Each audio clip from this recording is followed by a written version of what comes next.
feeling que tu as quand tu es dans l'ISS, c'est ce feeling d'être en mission, quoi. Tu vois, tu te lèves le matin, tu sais pourquoi tu es là, tout le monde bosse super fort, le centre de contrôle, ils sont là pour t'aider, pour que tu fasses ton boulot du mieux que tu peux, tout le monde tire dans le même sens, tu vois, il y a cette espèce ouais, c'est comme quand tu es dans une expédition.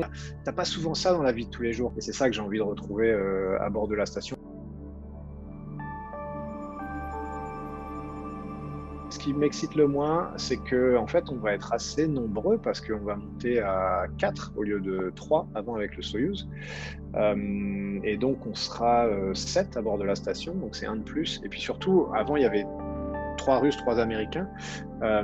Et maintenant, on passe là pendant ma mission, il y aura 2 Russes et on sera 5 côté, on va dire, non russes. Donc, il y aura beaucoup de monde, on va peut-être un peu se marcher sur les pieds. Ça va créer plus de problèmes de logistique, de stockage, de déchets, etc. Ce qui a pas l'air d'être un gros problème. Mais en fait, quand tu gères tes déchets toi-même, si tu veux, quand tu gères tout toi-même, tu te rends compte que c'est pas si simple que ça. Ça va peut-être être un peu plus compliqué logistiquement. Et à mon avis, il y aura moins de place et moins de liberté. On sera un peu plus les uns sur les autres. Il y a des sorties qui sont plus impressionnantes que d'autres. Tant qu'on se déplace accroché par les mains à la station spatiale, il y a des sensations, mais ça fait pas trop peur. On peut vraiment regarder le vide sous ses pieds. Tant qu'on est accroché à la station, ça va. Une chose que j'ai pas faite, c'est notamment d'être déplacé par le bras robotique. On est attaché par les pieds, en fait, une petite plateforme dans laquelle on bloque les talons. Et on est juste attaché comme ça. C'est un bras robotique de 17 mètres qui va nous transporter tout au long de la station spatiale, la tête à l'envers, n'importe comment. Et c'est vraiment une sensation un peu spéciale parce que donc on est tiré par les pieds, on est complètement dans le vide.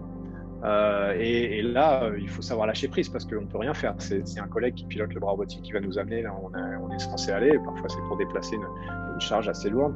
Et ça, c'est vraiment un truc que j'ai envie de faire. Différence de génération évidemment entre le Crew Dragon et le Soyouz. Maintenant la relève est là. Alors je vais quand même dire le Soyouz, moi je suis très content parce que fiabilité maximum, 190 ou presque 200 lancements sans problème. Je veux dire que ça nous rendait quand même assez serein dans le corps des astronautes. Maintenant on a la version moderne, écran plat, confortable, on peut étendre ses jambes, même le design et on voit bien que c'est fait pour être joli.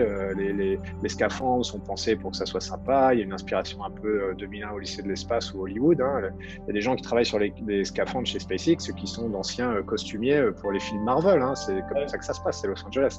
Donc, quand même, safety first, évidemment, mais après ça, on voit bien qu'il y a l'idée de faire un truc qui est sympa.